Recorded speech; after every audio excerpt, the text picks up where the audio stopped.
Ahmed Kateb dans sa chronique Regard sur le Sahel. Il semblerait que les paramilitaires des forces de soutien rapide FSR du général Hamdan Daglo sont en perte de vitesse. Après l'échec de la double offensive sur El Fasher, la capitale du Nord Darfour, voilà que le Conseil de sécurité de l'ONU rejette sans appel la formation du gouvernement parallèle annoncé par les SFR le 1er juillet dernier. Dans un communiqué publié mercredi 14 août par l'ONU, les membres du Conseil de sécurité, je cite, rejettent l'annonce de l'établissement d'une autorité parallèle dans les zones contrôlées par les forces de soutien rapide. Fin de citation.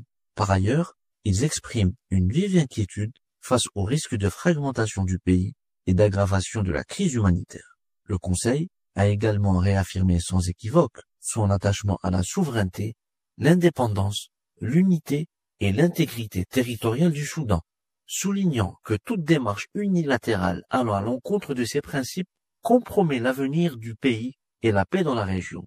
Allusion, à peine voilée, à l'annonce du gouvernement parallèle par les paramilitaires des FSR et leurs alliés politiques, un exécutif qui a été rejeté par l'Union africaine et la Ligue arabe.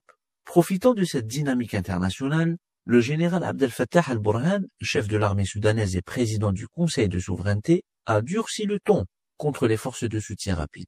Dans un discours prononcé jeudi dernier, de retour de Zurich, où il a rencontré l'émissaire américain pour l'Afrique Mas'ad Boulos, le général président a fermement exclu toute possibilité de dialogue avec les paramilitaires.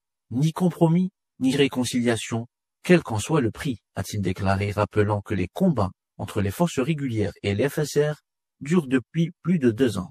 Abdel Fattah al-Burhan pose ses préalables. À l'émissaire Boulos, il a signifié qu'aucune solution politique n'est envisageable avec les SFR. Seul un règlement militaire permettra selon lui de rétablir la stabilité. Il a également affirmé aux représentants de Donald Trump que les paramilitaires ne sauraient avoir une quelconque place dans le futur pouvoir au Soudan. Et à l'occasion du 100e anniversaire de la création de l'armée soudanaise en 1925, le général al-Burhan a réitéré sa position de fermeté.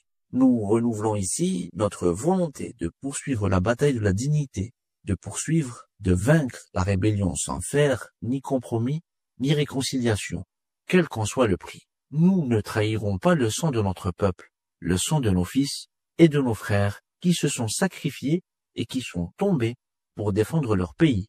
Fin de citation. À bientôt pour une nouvelle chronique.